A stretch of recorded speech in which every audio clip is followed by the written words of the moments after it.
Hello, welcome to Forest Focus. It's good to be back doing our Wednesday interview shows, and this week I'm delighted to be joined by former Nottingham Forest defender Kelvin Wilson to get his take on the current situation at the City Ground ahead of his old club facing Spurs on Friday night.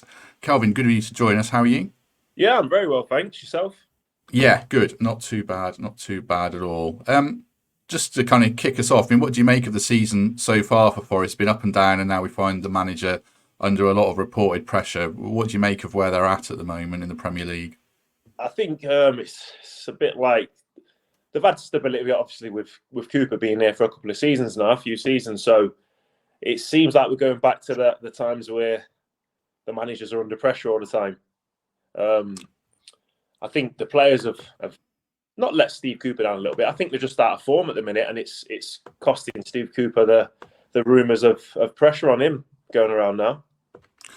Just go, yeah, that's interesting you say that. So after the Fulham game, they lost 5-0, and a lot of people were really critical of the effort from the players, thought they downed tools, and I thought a few of them did as well. But from a former player's point of view, do you think sometimes it's more confidence then, than rather than the players just giving up on the manager? I think so. I don't think players ever give up on the manager. It's even if players don't like the manager, you don't go out to play and think, right, I want to play rubbish today and lose so the manager gets a sack. It doesn't cross any player's mind, even if you don't get on with the manager. So I don't think that's the case. You've got to represent yourself first when you play, and you have a lot of family and friends watching, and you want to impress them as well. So that will be on the player's mind. So it won't be that won't be the case. I think it will be the confidence. The confidence is a massive thing when you play football. It's spoken about a lot. Maybe a lot of fans don't listen to it or understand it as much because they think you should be confident every game, doing your dream. Playing football in front of a crowd. Which, if it was that easy, but yeah, I think a lot of players are out of confidence, and it's affecting the whole team and individuals. I'm a massive fan of Gibbs White, and I think if he's not playing well and things aren't going through him, Forest struggle. It's been a negative start, but I suppose you've been on the end of a hiding occasionally as a player, like that 5-0. That will have stung them a lot, I guess. Were you surprised they bounced back as they did against Wolves, or do you think sometimes when the backs are against the wall, then you have to come out fighting like that? Yeah, I think it's a bit of both. I think when I recall we lost to Wolves 5-0 one time, and it was hard. And the next game you're coming back, it's in the back of your mind. Your next game after that, it's in the back of your mind that you don't want to concede so many goals again, or even lose the game. So that would have definitely been on the mind. But you do want to get out there and put it right, because obviously everyone remembers the last game you played. So the players would have wanted to go out and put it right. Do you think the pressure on Cooper's a factor in that? I know Harry Toffolo came out after the game and said how much they love him, and Czech Kouyate's done that on the club media or Sky Sports this week. When the chips are down, are you also playing for the manager to an extent as well? Then I think some, yeah. We're footballers are human beings as well. Just like in a workplace, you get on with some people, you don't get on with some people, and players won't get on with the manager. Some players won't like him, won't like the team he picks because they're not playing. Maybe even the ones that are playing might not like him. When I say like him, maybe not his personality. I'm not only about him personally. I'm on about his decisions as a manager. So for players to come out and back him, it's good. It's really good, but that doesn't mean a thing if they don't win games. It doesn't. It's irrelevant. I think if they're just nipping it in the bud that the players he's not lost a changing room, that's a good thing that they're doing, so they can then concentrate on other things. But if it's not going to change anything if the results don't change, and if they do love him, go and perform and show that you love him and you want him to stay. Then which Forest managers did you have the best relationship then? Or most of your time was under Billy. Was it him, or was there someone else that springs to mind? no, yeah, Billy was the best manager I played under. Closely followed by Neil Lennon, who obviously was at Celtic. But yeah, Billy was unbelievable with me. I played under him 3 times at Preston and Forest twice. So I knew Billy as a manager inside out. I knew what he wanted from me. He made it very clear what he wanted from you, and if you delivered for him, he would be great for you. So that's Billy was for me was my best manager. He's got the. I ask all these players this. Obviously, he's got the kind of the reputation. He's a bit of a firebrand. People outside of the inner circle, didn't like him, didn't like his methods. When you're in there with him, does it feel different? Then is it a bit us against the world in a sense? Exactly that. Exactly that. Yeah, it's one thing I noticed with Billy was even players that didn't play, that were on the bench, still love Billy, and that's very rare. You get players, if they're not playing, they do become a little bitter at times. I'm sure, frustrated, questioning why they're not playing. But these players, Billy his man management skills as well as his coaching was second to none, and it was similar, obviously with Neil Lennon. His coaching methods, he was a bit old school. It was just go out there and play, but his man management was brilliant. But Billy just is a bit above Neil for me as my best manager, because he had the coaching, tactics and philosophy, and he was brilliant at it, and the man management. So yeah, Billy was brilliant. I think that's one of Steve Cooper's strengths historically, has been man management. We always hear about how he, nurtured Brennan and obviously Joe Worrall and Ryan Yates, those people that were close to him, Jed Spence, working with younger players. This season, it seems like it's been maybe a bit more of a challenge. Obviously, he had to leave Sangare out, he felt, at Wolves, and Dominguez and others. Is that kind of symptomatic of the club's transfer policy? Do you think that eventually you bring in so many players, it gets more of a challenge to keep people happy, especially when there's bigger profile players coming into the football club now these days?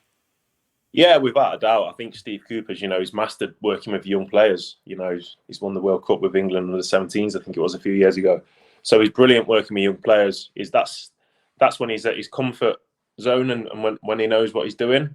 Not that he doesn't know what he's doing with the older players. No, I'm not saying that, but I think, looking at Brennan, looking at Jed Spence and Gibbs White, what he gets out of them has been brilliant. So obviously he's got something special working with these young players.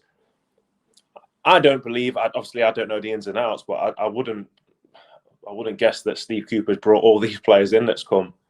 So for him to manage them and have to leave big names out and play big players, these big names that they've signed might not be Steve Cooper's type of player. No, they're good players, but they might not be his type of player. And if he has to leave them out, it's justified by their performances, I guess. And it is, I wouldn't question the decisions he's made, apart from the 3 subs that he made that when it was 2-0 up, I think, and ended up. Oh yeah, Luton, yeah. That was the only one I'd probably question Steve Cooper. But other than that, I think he's done everything right. How do you keep those players happy then when they come in? Like Sangare, he's getting hooked twice and he's on the bench. Dominguez, Hudson-Odoi's back on the bench. There's been a lot of players in, a lot of players out of the team this year. How do you keep them happy? Or do you not even bother about keeping them happy in a way? Yeah, definitely you've got to keep them happy. You're gonna have to call on them at some point, without a doubt, especially the Christmas period. It's a busy period. So he's got to keep them happy. But then that's when man management comes into play, not your coaching. So how he deals with them, how he, pulls them for a chat every now and then, makes them feel special, makes them feel that they're really wanted still. And it's just the man management skills, I think. It's like I keep going back to Billy, he was just brilliant at it. He would make you feel, even though he was getting dropped or rested or whatever you want to call it for a game, he would make it so clear to you, you're really important to the squad, you're going to play. And he'll put a number on it. He'll say you're going to play in the next 13 games after this game that I'm leaving you out. And you would play.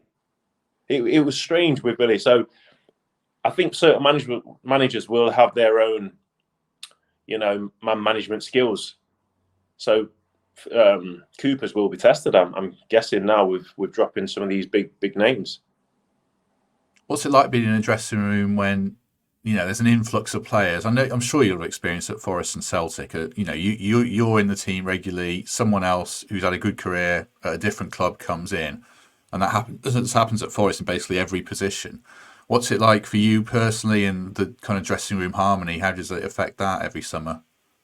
I think you just get on with it. You don't get me wrong. Like I've just said earlier on when we first started, you do get a bit of bitterness from players. And they're not happy for certain players, especially even before you kick the ball. They'll see on Sky Sports News they've signed a player in their position, and all of a sudden they're paranoid that they're not going to play anymore and that the manager wants rid of them.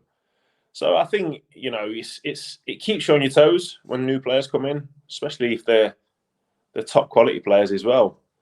But again, I just think it comes down to man management. I think the manager, has to put away your coaching badges and put on your man management hat, and speak to these players and let them know what you want them for, giving them a clear term of reference, letting them know what you want them to do and what they're at that football club for. And if they're not doing it, you can put it on the table and say, well, I asked you to do that when I signed you and you've not done that. That's why you're not playing. Did you ever have, as you got a more senior player then, a new player comes in your position, are you knocking on the gaffer's door and saying, well, hang on, why are you signing this player? Or is that not really the done thing for a player to do with a gaffer? No. Oh, you wouldn't do that. It's the gaffer's choice if he wants to bring players in. Also, you get injuries. You need more than 1, 2, 3 players in a position. So you understand that.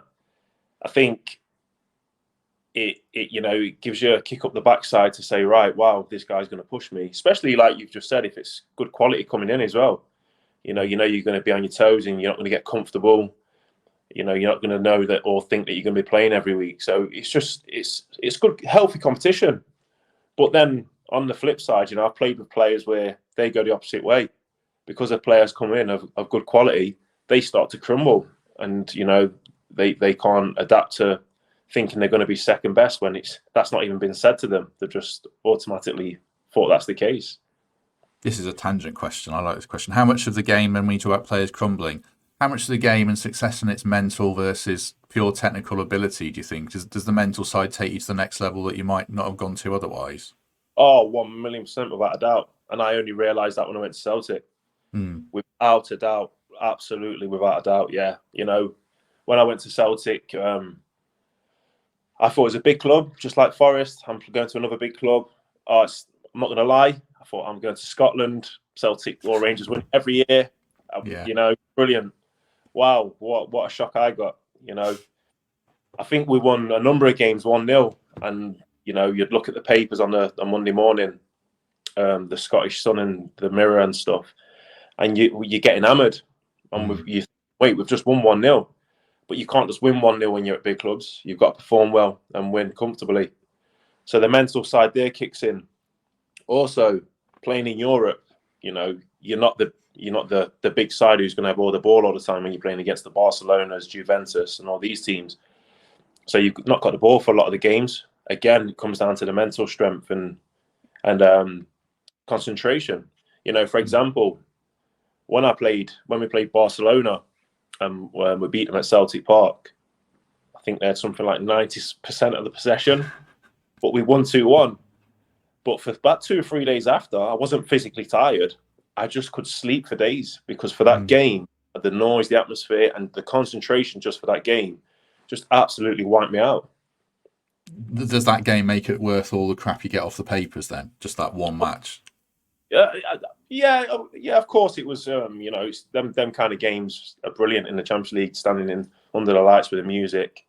But I think the papers and the press and stuff like that, especially in Glasgow, it just opened my eyes to what kind of club Celtic is. It's just a huge club, and people think because you're playing in Scotland, it just comes with completely different pressures. Can that crowd eat you alive in the games against Kilmarnock when you're expected to win, and then can it carry you on the crest of a wave against Barcelona when you're expected to get hammered then?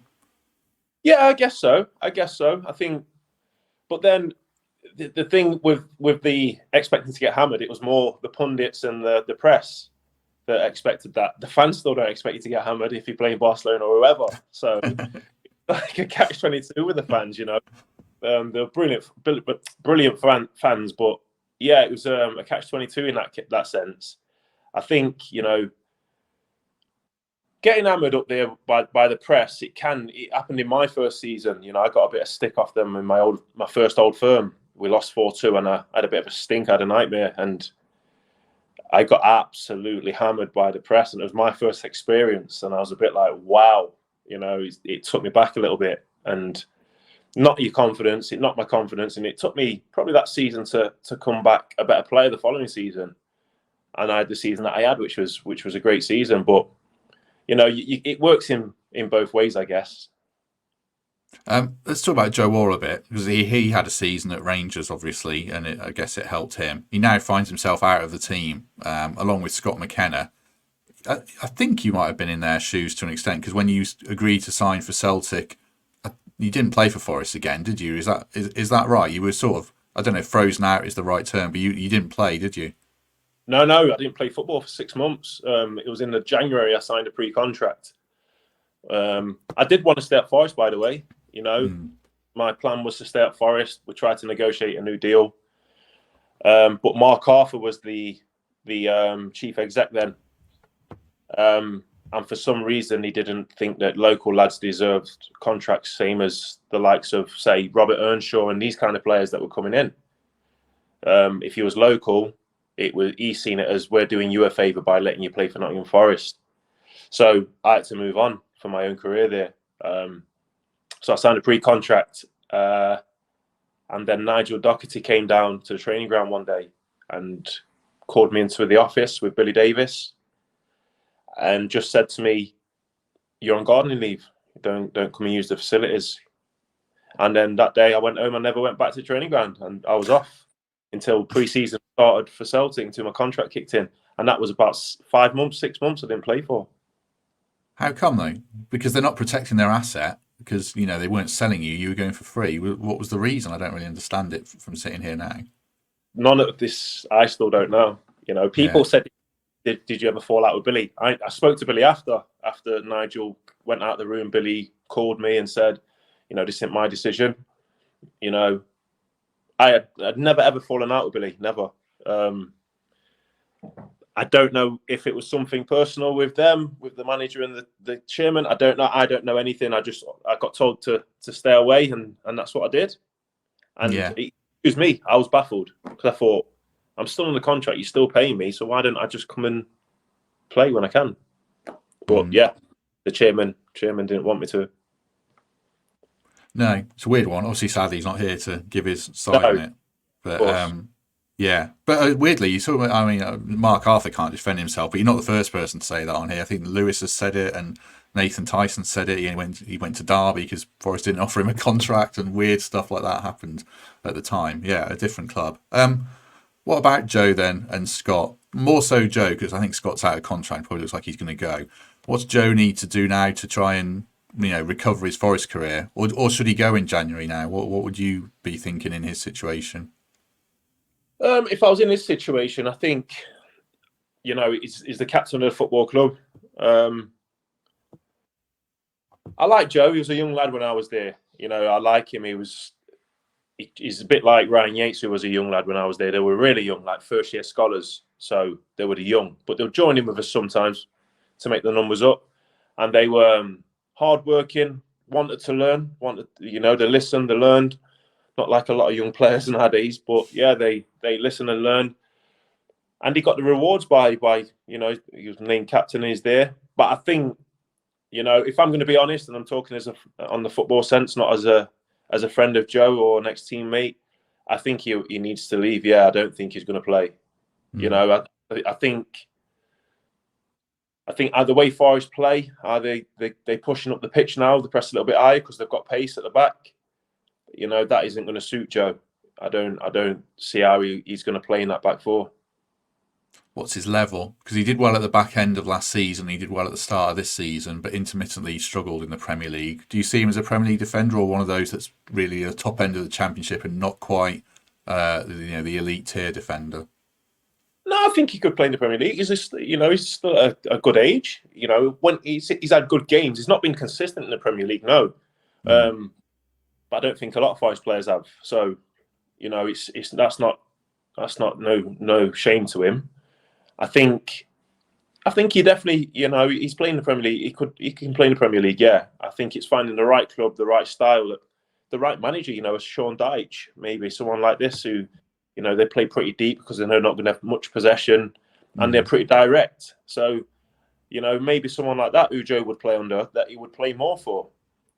Steve Cooper wants more possession based. He wants his back four higher, which they do need to be. I said this before at the start of the season on another show. So, and it doesn't suit Joe, and any other team that he's going to play. And if they're going to play at a high line and things like that, unfortunately, he's brilliant in the air. He's good on the ball. But I think the modern day defender now has to be quick because attacking players, they're all quick. So you've got to match them. So I think that's just where he struggles. But I wouldn't write him off from the Premier League. No chance. Is that one of the problems this season with Forest? You mentioned they played the back four. I think Steve Cooper wants to play a back four, but they probably had their best results in the Premier League with a back five, even though they played well at Wolves, the back five. There's a lot of chopping and changing, but you think it's probably a case of needs must, particularly against Spurs. They might have to just go back to being really hard to beat for a few weeks. Yeah, there's no shame in that, though. The teams, there's a majority of teams are better than Forest in the Premier League. It's it's nothing to be ashamed of. Their budgets, the players that they've got, the caliber of player is better. It is what it is. Forest just have to come together as a team, and you can overcome that and you can get the results. I think the way they're going to play against Tottenham, they can't probably play a high line. They're not going to have much. Well, they're going to have possession, but they're not going to outplay Spurs. So he's going to, the pace that they've got, especially down the sides and up top with Son and Johnson. Obviously, we know him really well. But Steve Cooper, he would have done watching his videos all week and knowing what he's going to play, how he's going to play. But I think the two centre halves that are playing at the minute, are, even though the results aren't going right and they can see a few goals, the way Steve wants to play is them two are probably the perfect two to play because they've got the pace to get back in, which they've shown on a few occasions now. Do you think as a football club and as fans, and I put us on here in this as well, we got a bit guilty of running before we could walk, talk of, the owner wants top 10, the fans think we should be playing better football, or a section of the fans think we should be playing better football. Remember this time last week, David Protton was on here saying, look, hang on, take a step back. Let's be realistic and aim for incremental success and steps. You think that's probably where we went a bit wrong at the start of the season in the summer of trying to get a bit big for our boots might be the wrong phrase, but climb a bit faster than maybe is realistic as a football club. Yeah, 1,000,000%. I think the aim should be. I'm sure it will be behind closed doors, but fans obviously get carried away. Don't run before you can walk, kind of thing. I think stability in the Premier League, a good few seasons. That would be my aim. For Forest, and then build on it from there. I think what excites everyone is the amount of players that are coming through Forest. It excites people because they think, when clubs sign players, it's because they want to have a go. They want to improve the team. So when you sign in 10, 11, 12 players every transfer window, it's like, wow, these must be really going for it. Because as a player, looking at other clubs that used to sign a lot of players, you would chat in the changing rooms. You would all speak and go, for instance, Cardiff, they're in a right go this year. They've signed 9 players. So that's why people expect more from Forest, I think, because the amount of players, plus also now the caliber of player that they're attracting. A lot of the South American players that are coming over are good players, good young players. So I think that excites a lot of people. But I think, for me, I've never got carried away thinking, they might finish in the top 6, the top 8. No. I think, if they're just outside the relegation zone and stay up, I'd be more than happy with that and then build on it from there. Is it a bit comparable to yourself going from the Championship to the Champions League? Going from the Championship to the Champions League, we just haven't really even respected the level to an extent of just how good it is? Yeah, without a doubt. I think so. I can only speak on it from my experience. I think with Forest, I think, a lot of the games last season, I referred to them as like, because the fans were so happy and excited at every game and it was so loud at the stadium, it was always like a cup game, like you was a Championship side playing a Premier League team all the time. It just got built up like that. And it got the players going, obviously, especially at home, because the home record was brilliant. I think that's died off this season. I think they've got used to that. They're in the Premier League now and they're expecting more now. They want good performances, not just, we're here in the Premier League, let's have a good time. It's now, come on, we're here now. And I think the realisation of that has dropped into the fans. But with on my side of my experience of playing in the Championship, then going to Celtic, playing in the Champions League, again, obviously you know these players that you play against in the world class and you watch them on TV and you see things. But I think until you're on that pitch and you're playing next to them, it hits home that it's like, wow, these are levels. I rate the players more once I played against them. You realise like, wow, yeah, there's different levels here. So, I'm sure you've been asked about this all the time. Who was up front for Barcelona that night? Was it Messi? Yeah, it was Messi down the middle, and then Alexis Sanchez one side, and Pedro, I think, the other side. So it was So when you, yeah, not bad. So when you see them up front, is it their speed of thought? Is it their decision making? Is it their technical ability? Is it everything? You think, oh Christ, how am I going to deal with this tonight? Yeah, it's just everything. It's literally even the physical. You know, they're small players in stature, but the physical sense of them is just, it's on a different level. You know, I think the one thing that, you know, when I answer this question and I speak about that game and what did I take away from it and what did I notice about these players is that, especially Barcelona, when we play Barcelona, they never talk. They never shout for the ball. They never say man on. They never say turn. It's like they just know. It's like they just know. And that's what I was most impressed by. I just thought he's not shouted for the ball once when you're marking players, you know, or you're shouting right shoulder, left shoulder, and you just don't hear them like talking. So it's like they're one step ahead as well tactically. You know, they know what they're doing. And I think these little fine details are the reasons why certain players go, you know, they've got their own bracket of excellence, you know. You've got Ronaldo and Messi, obviously, on a different planet.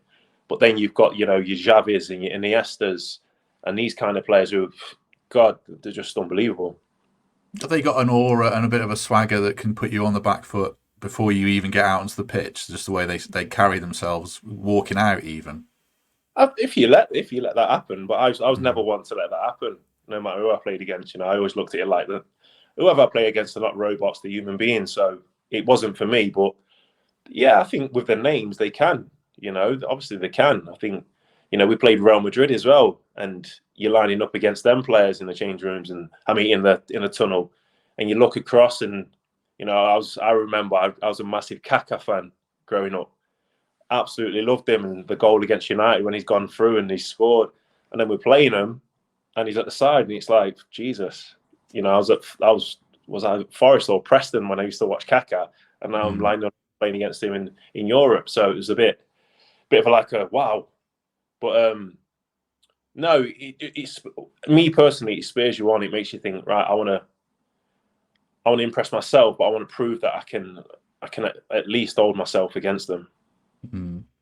Let's go back to Forest and defending. They've had so many different defensive combinations this season. Obviously, it's been, you know, McKenna and Worrall playing in a 4. They've played a 3 with Willy Bolly. Then Murillo comes in. Now Felipe's back. Niakate's in and out of the team.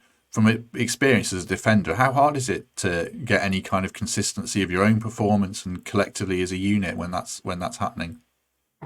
As on my personal note, it's an absolute nightmare, to be honest with you.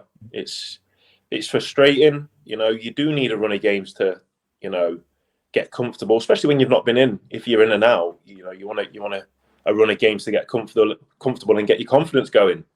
So I do feel sorry for the back 4 in that sense. I know injuries happen. I know that. I think sometimes, you know, if players don't have the best of games, me as a manager, not that I've ever been a manager, but you would have to, me being a player and thinking what players like, you'd maybe stick with them for 2 or 3 games, even if one of them's had a bit of a bad game. Think, right, just stick with him, let him find his feet. That's what I would do. Obviously, I'm not telling Steve Cooper what to do, but yeah, it's to be in and out as a defender, not just a defender, but any player, but especially as a defender, because as a centre off, you want to build a partnership. You know, you want to. If you look at winning teams, they've always got a solid spine of the team: goalkeeper, centre off, centre mid, and a target man or a centre forward up top. I don't think Forest have got that. They're just changing the back 4 all the time. Where usually back 4s in football teams are usually the set positions. It's usually the midfields that they're changing the strikers because the fatigue, they run around more than you would as a defender.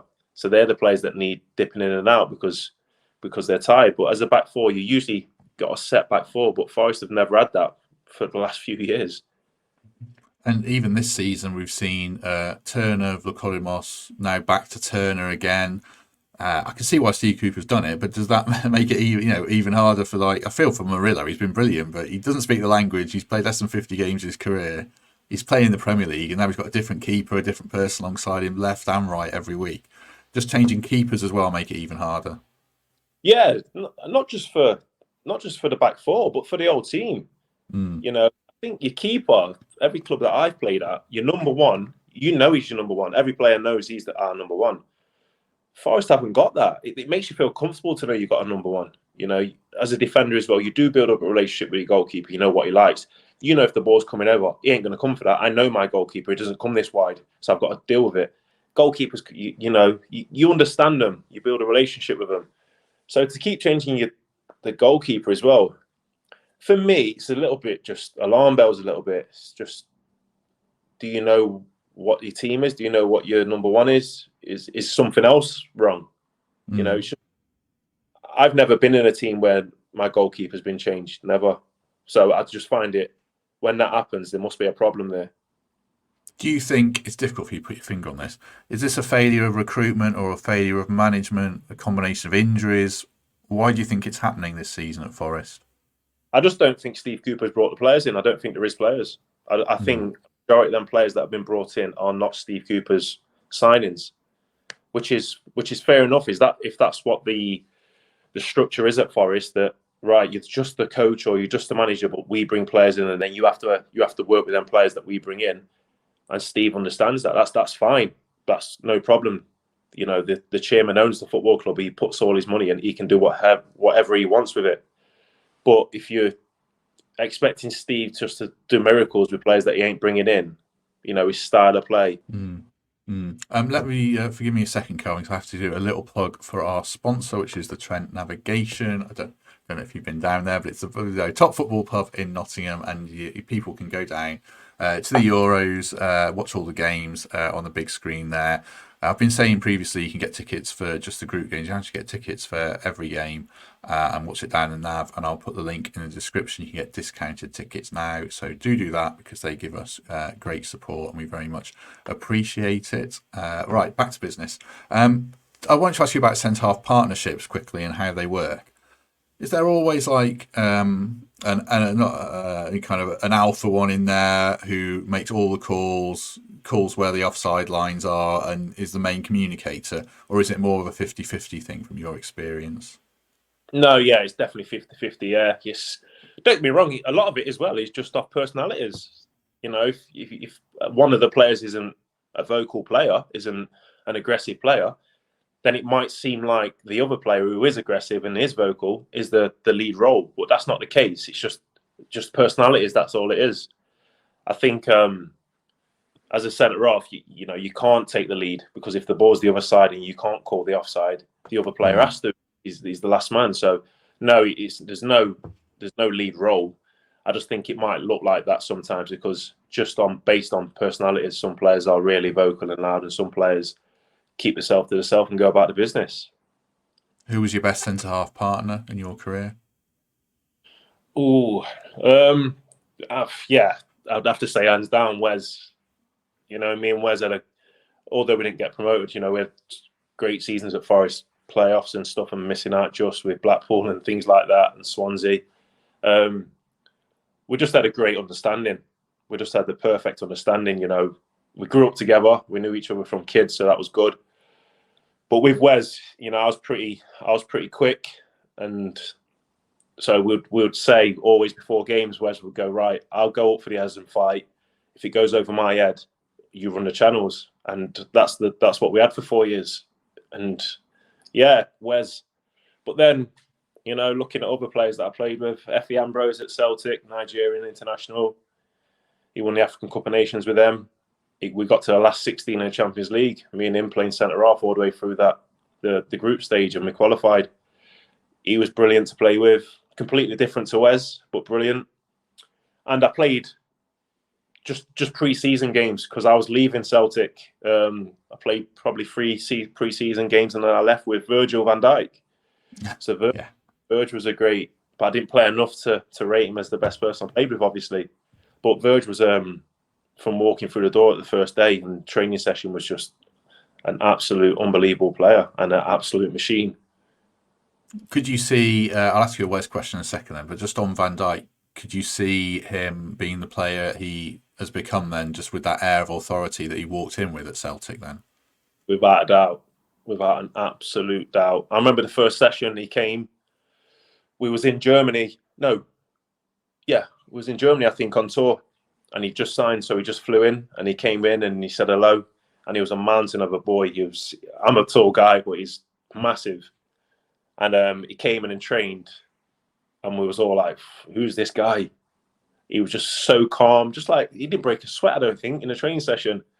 And then we finished training, and he asked for a bag of balls, and we just all sitting around because the sun was out and was on tour, so we didn't want to go back to our hotel room. So we're just sitting around the pitch, and Virgil's taking free kicks, the centre half's taking free kicks, and he's just whipping every free kick into the top corner.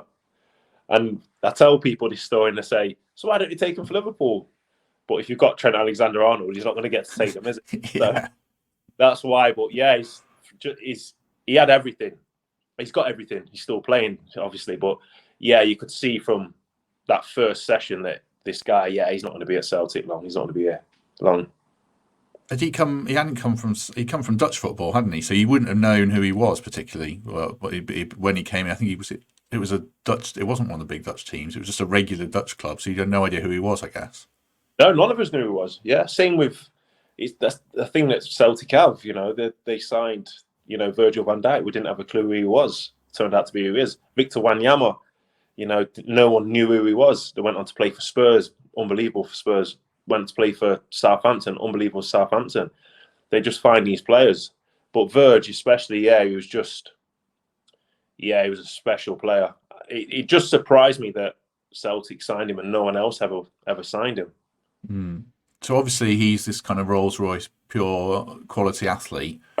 Obviously, Wes, on the other hand, you'd known for a long time. He didn't have that pedigree. Did you see Wes going on to lift the Premier League trophy or be as successful as he was with Leicester City? Listen, I'm not going to lie, sit here and say, yeah, I thought, yeah, Wes Premier League. No, definitely not.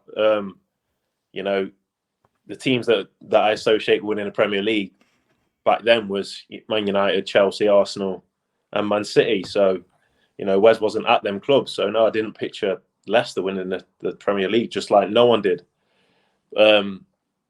But Wes is the best one-on-one defender I've ever seen. You know, even you can talk about big names. You know, I think Wes, playing with him and then seeing him handle himself in the Premier League, is the best one-on-one defender. He's that good. You know, he's a big guy, but he can shift. He could move. You know, yeah, I'm not saying about these other big players. He's not as good on the ball. No, he's not. But he gets paid to defend, and as a defender, he was just. I never seen Wes get beat on a one-on-one situation. Never seen him get bullied in the air. He was just very clever at everything that he did. He knew his strengths. And he absolutely mastered them. Just looking final few minutes at the Spurs game on Friday for Forest then. I think a lot of fans are feeling, you know, pretty apprehensive about it after seeing Spurs roll Newcastle over at the weekend. They'd struggled a few games before that, though. So what's your take on the game and how Forest might go about it and get a result? I think, listen, it's going to be a tough game. Spurs are, you know, yeah, they went for a little bit of a slump of losing games. Sorry, but they've played really well. They've played really well this season.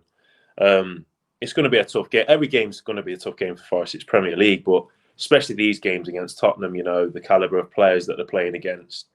I just think the players, we can talk about Steve Cooper and what team he's going to play and what formation he's going to play. Okay, yeah, but it's going to come down to the players. You know, a lot of it's going to come down to concentration, wanting to do their job, you know, run back, track, you know, talk, playing different positions when you're out of position. You know, it's going to be down to them. So it's how they can look their self, I think, and if they've got a belief that they can get a result. You know, because I think with Forest, what I've watched a lot of this season is that they're on the back foot. They're always sitting back, or they'll go 1-0 up, and then next minute they go and all sit back, and you think, Where's that come from? Does that come from the manager or the players? again, I don't know. It could be either. To be fair, I don't know. I'm not in that dressing room, but I'm doubt it's coming from the manager. It might come from that's just the lack of confidence. Players they've gone 1-0 up, they're thinking they're that desperate not to lose the game that they go into defense mode instead of going, right, 1-0 up here, let's go for it, let's go and get more. They don't. They've been going on the back foot, invite the pressure, and then they end up losing the game. So I think it's going to come down to the players, I wouldn't say attitude, but the desire to get a result. Last question. I don't know if you can do this anymore as a defender, but if you're lining up and you see Son in front of you, Richarlison, Kulusevski, and obviously we know Brennan, are you thinking first 5 minutes I'm going to put one on this guy and let him know I'm here and try and show that I'm not here to be rolled over? Or has the game changed so much now that you can't really do that, so you're just going to get a stupid booking in the first 5 minutes? Yeah, a little bit that's the case. You're going to get a stupid booking, but I would try and leave one on them, definitely, to try and get in the red and, knock the confidence a little bit, because you're playing against top players here, really, really good players. So any advantage you can gain on them, you're going to try. The name of the game. The way the players that Forest have got, can I see them doing that? I don't know. Marilo might. He seems a bit of a tough cookie. And Willy Bolly might. He's experienced. I seen him do it the other week, actually. He left one on someone. I watched it on slow-mo on the TV and thought, there's a lucky boy there. So, yeah, he's an experienced guy. But the rest of the team, I don't know. I don't know if they've got that in them. Do you see just finally... I mean, I was worried. I think I am worried about relegation still, actually. I mean, are you worried about relegation, or do you think they've got enough that they're going to be fine this season? Well, at the start of the season, the first few games, I thought, yeah, they've got enough. I did think they'd finish mid-table, 12, 13, something like that. I just think that the slump in not just results, but the performances is worrying. It's really worrying. And I think Steve Cooper is a legend. He's a Forest legend for what he's done with this football club. But it's just worrying what it's going to take, what he hasn't done already to turn this around at this moment in time. I don't want to see him get the sack. I don't want to see any manager get the sack, and especially Steve Cooper. But I just think, I'm sure he's tried many things in the last few weeks, the last couple of months. Spoke to the guys differently, changed the training sessions, maybe done a team bonding day. I'm sure he's tried all these things. It's just, what is it going to take now? What haven't you tried? What can you try next? And it's just, how long can that last without getting the results and moving up? Because the more you don't get results, as you've seen with Forest, the more you just keep dropping down the table. And at one stage, I remember looking at it was 8 points or 9 points or something like that. What are we now? It's getting closer to getting in them relegation zones. And when you've got someone like Everton in the form that they're in, it's worrying. Does a sense of desperation just filter into a dressing room when you come in at, they'll come in after the Wolves game and they'll see Burnley have got a point at Brighton, Sheffield United have won, Everton go and win the next day. Does that transmit into the dressing room at training on the Monday morning as well? 1,000,000%. And you could get a Forest player on here right now or on Sky Sports News and they'll go, no, we don't look at the table. Steve Cooper will. No, we're not interested. We're just in. Look, every player, after every game, will get their mobile phones out in that changing room and see how the results have been. And you'll have players shouting out, how's Everton get on? How's Burnley get on? That will be the case. 1,000,000% that will be happening, yeah. I guess the challenge for Forest now is, can they have the Everton, well, perhaps not Everton, they'll be fine, but the Burnley players on the back foot when they're saying, they'll get their phones out tonight and think, Christ, Forest have got a point against Spurs or something like that. Is that a challenge for the Forest players now? Definitely, yeah, because that's not just on the Forest side, by the way, asking the results. All these players, especially, even the ones at the top that win in the league, the Man Cities, they'll get the phones out. They might not shout it around, but they'll get it out and see how Arsenal's got on or Liverpool, without a doubt. So, yeah, if Forest are playing a day before, it's really early on in the season as such, even though we're nearly halfway through, they still will be looking, because it's going to be a tight season at the bottom, at both ends, I think. So I think, Forest playing first this week, it's can they get the result and sit back and enjoy the weekend and hope that other results go their way to pull them away from that relegation zone a little bit. Hopefully so. Hopefully so. Right. We shall leave it there. If you enjoyed that video with interview with Kelvin, do like and subscribe and give us a good review on iTunes, etc. That does really help. And like I say, I do read them all, and we've had a great response so far. So very much appreciate that. And we shall be back tomorrow with Greg and Mikey for a full preview of the Spurs game, and then on Friday after the match as well. Kelvin, thank you very much for doing that. I really appreciate it and hope you enjoyed it. No problems, mate. Yeah, it's brilliant. Thank you. Thanks for having me on. Good man. No, not at all. Not at all. We're very grateful. Right. Thanks very much, everyone. Have a good day, and we shall hopefully see you tomorrow.